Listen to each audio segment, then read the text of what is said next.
본문 말씀에서 바리새인과 서기관들은 예수님을 함정에 빠뜨리기 위해서 의도적으로 가늠한 여인을 예수님 앞에 데려와서 예수님이 대답하기에 곤란한 질문을 합니다. 여인이 가늠하다가 붙잡혔는데 어떻게 하면 좋을지 예수님께 물었습니다. 이 질문이 곤란한 이유는 이 여인을 죽이지 말라고 하면 예수님은 율법대로 하지 않는 사람이 되는 것이고, 돌로 치라라고 말하면 원수도 사랑하라, 이웃을 사랑하라 라고 하는 예수님 자신의 가르침을 예수님이 스스로 어긴 것이 되기 때문에 예수님은 스스로도 지키지 못할 것들을 가르치는 헛된 분이 되는 것이었습니다. 그 어떤 대답을 하든지 함정에 빠질 수밖에 없는 아주 교활한 질문이었죠. 이런 강교한 자들의 질문에 예수님은 죄 없는 사람이 먼저 돌로 치라 라고 답하십니다. 그러자 놀라운 일이 일어납니다. 그토록 열정적으로 여인을 정죄하기 원했던 모든 사람들이 양심의 가책을 받아 모두 그 자리를 떠나게 된 것입니다. 어떤 일이 일어났었던 걸까요? 그토록 여인을 열정적으로 정죄하기 원했던 그 모든 사람들이 어떻게 한순간에 그렇게 마음을 바꾸게 된 걸까요? 사람들은 예수님의 말씀을 듣고 자기 스스로에게는 관대했었던 나의 죄, 일부러 눈을 감아버렸던 나의 죄를 바라보게 된 것입니다. 그 자리에 죄 없는 사람이 단 한 명도 없었던 것이죠. 지난주 10월 30일 토요일 저녁 이태원에서 어떤 일이 있었는지 우리 모두 잘 알고 계실 것입니다. 156명의 젊은이가 목숨을 잃었고 130명의 젊은이가 부상을 당했습니다. 죽지 않고 살아난 사람들은 호흡곤란으로 인하여 심각한 뇌 손상을 입었기 때문에 살아난다고 해도 평생 장애를 가지고 살아갈 가능성이 아주 높다고 합니다. 나라에서 국가 추모 기간을 선포하고 모두가 애도하고 있지만 관련 기사의 댓글을 읽어보면 죽은 젊은이들을 비난하는 글들도 상당히 많아 보입니다. 술 먹고 죽은 사람들을 왜 추모하느냐? 저기 있는 사람들은 저렇게 죽어도 싸다. 죄에 대한 합당한 대가를 받은 것이다. 이렇게 생각하는 사람들도 꽤 많았습니다. 하지만 저는 이 사건을 보고 이런 생각이 들었습니다.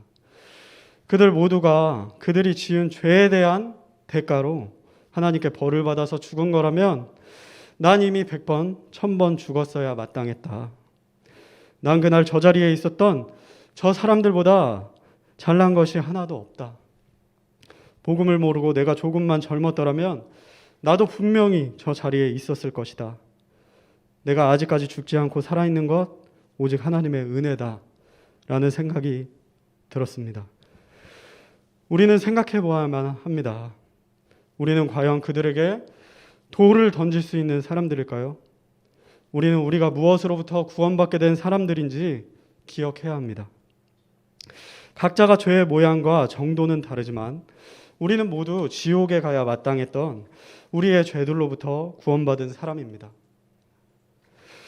그러나 하나님께 감사하리로다. 너희가 죄의 종이었으나 너희에게 전달된 교리의 그 틀에 마음으로부터 순종하고 이로써 죄로부터 해방되어 의의 종이 되었느니라. 로마서 6장 17절 말씀하고 있습니다. 구원받기 전에 너희는 모두 죄의 종이었다. 하나님은 이렇게 말씀하고 있습니다. 죄의 종이었다라는 말은 무슨 뜻입니까? 죄를 거슬러서 살 수 있는 힘이 우리에게 없었다는 것입니다. 상황과 여건만 허락된다면 우리는 어떻게 해서든지 더 큰 쾌락을 향해서 나아갈 수밖에 없었던 그런 존재들이었다는 것입니다. 우리는 여전히 지금도 죄를 짓지만 그래도 우리가 구원받기 전과는 조금 다른 삶을 살 수 있고 구원받기 전과는 다른 생각을 하며 살 수 있는 것은 우리 스스로가 잘났기 때문이 아닙니다. 오직 우리 안에 성령님이 들어오신 그 순간 하나님의 은혜가 우리에게 임했기 때문입니다. 이전에는 죄와 싸울 수도 없었던, 죄에 질질 끌려다녀야만 했었던 사람들이었지만 이제는 우리 안에 성령님이 살아계시고 하나님의 기준이 우리 안에 생겨났기 때문에 죄와 싸울 수 있는 사람들이 된 것입니다. 하지만 우리는 완전한 사람이 된 것이 아닙니다. 우리가 예수님과 같은 사람이 된 것이 아니라는 것입니다. 율법에 있어 거의 완벽했던 사도 바울 또한 구원받은 이후에도 이 죄의 문제로 얼마나 치열하게 괴로워했는지 우리는 기억해야 합니다. 로마서 7장 19절에서 24절 말씀입니다. 이는 내가 원하는 선은 내가 행하지 아니하고 도리어 내가 원치 않은 악을 그것을 내가 행하기 때문이라. 이제 내가 원치 아니하는 그것을 내가 행하면 그것을 행하는 자가 더 이상 내가 아니요 내 안에 거하는 죄니라. 그런즉 내가 한 법을 발견하노니 곧 내가 선을 행하기 원할 때 악이 나와 함께 있는 것이로다. 내가 속사람을 따라 하나님의 법을 즐거워하나 내 지체들 안에서 다른 법이 내 생각의 법과 싸워 내 지체들 안에 있는 죄의 법에게로 나를 사로잡아가는 것을 내가 보는도다. 오 나는 비참한 사람이로다. 이 사망의 몸에서 누가 나를 건져내랴. 사도 바울은 인정했습니다. 내 육신 안에 선한 것이 없다는 것입니다. 죄를 짓기 싫은데, 거룩하게 살고 싶은데 자꾸 원하지도 않는 죄들을 짓게 된다는 것입니다. 바울은 결국 하나님께서 받아주실 만한 아름다움이 내 안에는 없다라고 고백하게 됩니다. 천하의 바울이 나는 비참한 사람이다 이런 고백을 하게 됩니다. 저는 이런 생각을 해보았습니다. 하나님께서 구원받음과 동시에 우리를 죽을 때까지 죄를 하나도 안 짓고 살 수 있게 충분히 만들어 주실 수도 있었을 텐데 왜 하나님은 구원받은 이후에도 계속 우리가 죄를 지을 수밖에 없도록 만드셨을까? 제가 찾아낸 이유는 딱 한 가지였습니다. 네가 잘해서 구원받은 거 아니야. 너 여전히 죄 지을 수밖에 없는 존재야. 예수님 아니었다면 넌 여전히 지옥 가야 마땅한 죄인이었어. 이 사실을 잊지 말라고, 하나님 앞에서 겸손하라고 그렇게 만드신 것은 아닐까라는 생각이 들었습니다. 성경에 정확히 이렇게 나와 있지는 않지만 다음 구절로 미루어 보아 그렇게 유추해 본 것입니다. 너희가 믿음을 통해 은혜로 구원을 받았나니 그것은 너희 자신에게서 난 것이 아니요 하나님의 선물이니라. 행위에서 난 것이 아니니 이것은 아무도 자랑하지 못하게 하려 함이라. 하나님은 말씀하십니다. 행위로 구원받은 사람 단 한 명도 없다. 그러니 너의 구원을 자랑하지 말라. 예수님은 이번 이태원 사건 앞에서도 우리에게 동일하게 물어보십니다. 너희 중에 지옥에 가야만 했던 죄가 없던 자가 있느냐? 먼저 돌로 치라. 너희 중에 구원받은 이후에도 죄 짓지 않고 살고 있는 자 있느냐? 먼저 돌로 치라. 예수님의 이 물음 앞에 저는 그 자리에 서 있을 수 없습니다. 당장 그 자리를 떠날 것입니다. 세상이 점점 악해져 가고 있고 많은 사람들이 동성애, 마약과 같이 점점 더 큰 쾌락의 끝을 향해 치닫고 있는 이 마지막 때이지만 교회가 이 세상을 향해 취해야 할 입장은 판단과 정죄가 아닙니다. 돌로 치는 것이 우리의 역할이 아닙니다. 교회가 이 마지막 때에 해야 할 일은 오직 한 가지, 아직 복음을 들어보지 못한 그들에게 복음을 외치는 것입니다. 복음만이 사람을 변화시킵니다. 동성애에 빠져 있는 저들을, 마약을 하고 있는 저들을, 그것이 죄인 줄도 모르고 할로윈을 즐기며 사탄을 예배하고 있는 저들을 변화시킬 수 있는 것은 오직 복음뿐입니다. 저들을 복음 앞에 서게 해야 합니다. 자기 죄를 가지고 하나님 앞에 서볼 수 있도록 저들을 하나님 앞으로 인도해야 합니다. 성도님들, 그 사람이 무엇을 하다가 죽었는지가 그 사람이 헛된 죽음인지 귀한 죽음인지를 결정하지 않습니다. 전쟁을 하다가 죽으면 귀한 죽음이 되고 놀다가 죽으면 헛된 죽음이 되는 것이 아닙니다. 그것은 단지 인간의 기준일 뿐입니다. 하나님의 기준은 오직 복음을 믿고 죽으면 귀한 죽음이지만 복음을 믿지 않고 죽는다면 헛된 죽음인 것입니다. 하나님은 복음을 믿지 않고 죽은 모든 사람에게 이렇게 말씀하십니다. 그 사람은 차라리 태어나지 않았더라면 자기에게 좋을 뻔하였느니라. 우리는 장로교에서 믿고 있는 예정론에 대한 이야기를 많이 합니다. 예정론은 하나님이 구원받을 사람들을 미리 다 정해놓았기 때문에 내가 굳이 저 사람에게 복음 전하지 않아도 저 사람이 구원받기로 예정되어 있는 사람이라면 누군가가 저 사람에게 반드시 찾아가서 복음을 전해줄 것이고 결국 그 사람은 반드시 구원받게 되어 있다라는 것이 칼빈이라는 유명한 신학자가 주장한 예정론입니다. 당연히 이렇게 믿는다면 굳이 내가 복음을 전할 필요가 없겠죠. 하지만 우리 성서침례교회는 이 예정론이 절대적으로 잘못된 믿음이라는 사실을 잘 알고 있습니다. 하지만 이것을 아는 것에서 그쳐서는 안 됩니다. 예정론이 잘못된 믿음이다라고 믿는 것은 이런 뜻입니다. 내 눈앞에 있는 저 사람은 지금 내가 저 사람에게 복음을 전해주지 않으면 복음을 한 번도 들어보지 못하고 죽을 수도 있다. 이 사실을 믿는다는 것입니다. 내가 지금 전하는 복음이 저 사람에게는 마지막 기회일 수도 있다. 내가 지금 전하지 않으면 저 사람은 영원히 불호수에 갈 수도 있다. 라고 믿는 것. 이것이 예정론을 믿지 않는 성서침례교회 성도의 믿음인 것입니다. 우리 교회 안에 보이지 않는 곳에서 그 누구보다 열심히 복음을 뜨겁게 전하고 있는 믿음의 선배님들이 계시다는 사실 잘 알고 있습니다. 감사드리고 존경합니다. 저도 제 코에 호흡이 멈추는 그 순간까지 그분들을 따라가겠습니다. 그리고 매달 말 구령 시간에 빠짐없이 참석해 주시는 성도님들, 본이 되어 주셔서 너무 감사드립니다. 너무 힘이 됩니다. 하지만 동시에 많은 성도님들이 이런 상태에 있으리라고 생각됩니다. 복음을 모르는 것이 아닙니다. 어떻게 전해야 하는지도 잘 알고 있습니다. 눈을 감고도 전도지에 있는 복음과 관련된 말씀들을 줄줄 외우실 수도 있을 것입니다. 그런데 전하지 않습니다. 복음을 알고 있는데 전하지 않는 이유는 무엇일까요? 그 이유는 딱 한 가지입니다. 복음을 전하는 것이 부끄러운 것이죠. 저 사람이 내가 전하는 복음을 거절하면 어떡하지? 사람들이 내가 복음 전할 때 내가 거절당하는 모습을 보면 어떡하지? 창피한데. 이런 생각들이 내 발걸음을 무겁게 만들고 내 입을 무겁게 만든다는 것입니다. 자, 로마서 1장 16절 말씀을 다 같이 한 목소리로 읽어보도록 하겠습니다. 자, 시작. 내가 그리스도의 복음을 부끄러워하지 아니하노니 이는 이 복음이 믿는 모든 사람을 구원에 이르게 하는 하나님의 능력이 됨이라. 아멘. 사도 바울은 말합니다. 나는 복음이 부끄럽지 않다. 이 복음이 하나님의 능력이기 때문이다. 이 복음이 하나님의 능력이기 때문이다. 사도 바울은 말을 잘하는 사람이 아니었습니다. 사도행전에 잘 나타나 있죠. 하지만 바울은 수없이 많은 사람들을 구령했습니다.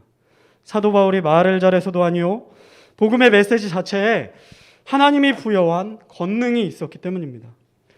예수님이 전할 때도 12사도가 전할 때도 복음을 들었지만 복음을 거절한 사람들은 있었습니다.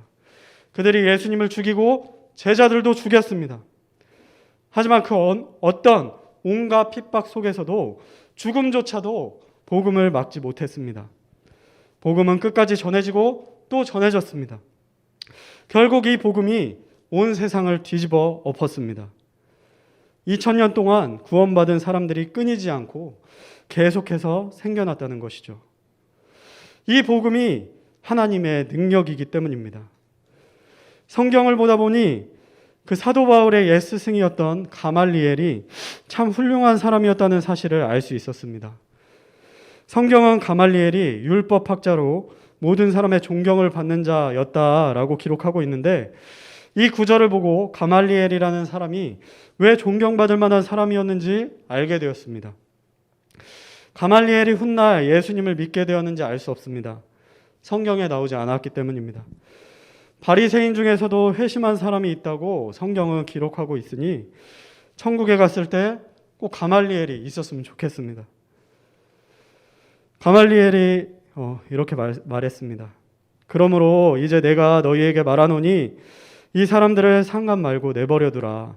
만일 이 이론이나 행동이 사람에게서 비롯된 것이면 곧 무너져 버릴 것이요, 그것이 하나님에게서 비롯된 것이면 너희가 그것을 무너뜨리지 못할 것이니 도리어 너희가 하나님을 대적하는 것으로 알려지지 않도록 하라고 하더라.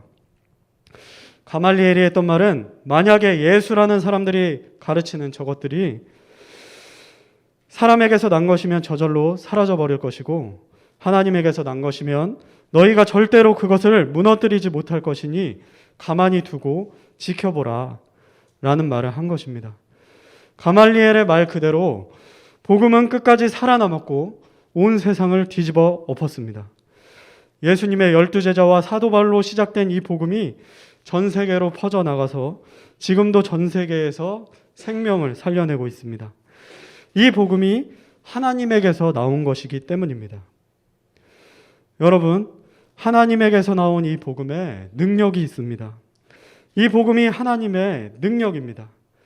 그래서 전혀 믿을 만한 사람처럼 보이지도 않고 믿겠다고 할 만한 상황도 아닌데 복음을 듣게 되면 그 사람의 마음이 깨어지는 것입니다. 절대로 내가 말을 잘하고 유창해서 그들의 마음이 깨어진 것이 아닙니다. 복음을 듣게 되었을 때 그들의 마음이 깨어지는 것은 그들이 복음을 듣게 되었을 때 기회를 갖게 되기 때문입니다. 어떤 기회일까요? 내 모든 죄를 가지고 태어나서 처음으로 하나님 앞에 서는 기회입니다. 우리의 역할은 여기까지입니다. 그 사람이 자기의 모든 죄를 가지고 나와서 하나님 앞에 서볼 수 있도록 기회를 주어야 합니다. 그 이후의 선택은 그 사람이 하는 것입니다. 죄 가운데 죽을지 내 죄를 용서해 주실 유일한 구세주로 예수님을 믿고 죽을지 하나님 앞에서 이제는 그 사람이 선택할 것입니다. 내가 복음을 전했다면 선택에 대한 모든 책임은 그 사람에게 있지만 전할 수 있었는데 복음을 전하지 않았다면 그 사람의 핏값이 우리에게도 있습니다. 내가 전할 수 있는 그 기회가 어쩌면 그 사람에게 마지막이었을 수도 있었기 때문입니다. 자, 마지막으로 한 가지를 더 생각해 보기 원합니다. 구령은 구령의 은사가 있는 특별한 사람이나 할 수 있는 것일까요? 성도님들 모두 돈을 벌기 위해서 각자의 직업을 갖고 열심히 일터에서 일하고 계실 것입니다. 그 일을 처음 시작할 때, 처음 그 일들을 배울 때 그때를 떠올려 보시기 바랍니다. 처음 하는 그 일이 정말 내 적성에 딱 들어맞았었나요? 이야, 나는 태어나면서부터 이 일을 하기 위해서 태어났구나. 이런 생각이 드셨었나요? 아마 아닐 것입니다. 배우지도 않았는데 태어나서 처음 해보는 일을 내 적성에 딱 들어맞는 것처럼 척척 해낼 수 있는 사람이 많지 않습니다. 하지만 우리들은 돈을 벌기 위해서 때로는 내가 하기 싫은 일, 내 적성에 맞지 않는 일, 내 성향을 거스르는 일까지도 그 모든 일들을 어떻게 해서든지 해냅니다. 필요하면 학원도 다니고 유튜브도 보고 어떻게 해서든지 배워서 그 일을 해냅니다. 그렇게 해야 돈을 벌 수 있기 때문이죠. 확실한 보상이 있기 때문입니다. 구령도 똑같습니다. 아마 우리의 적성에 맞지 않을 것입니다. 저 또한 적성에 맞지 않습니다. 수치와 부끄러움을 기뻐할 수 있는 은사가 있는 사람이 과연 있기나 할까요? 아마 한 사람도 없을 것입니다. 하지만 그 일을 우리 하나님이 가장 기뻐하시고 그 일에 하나님께서 약속하신 확실한 상, 가장 큰 상이 있다는 사실을 기억할 때 우리는 이 일을 어떻게 해서든 해낼 것입니다.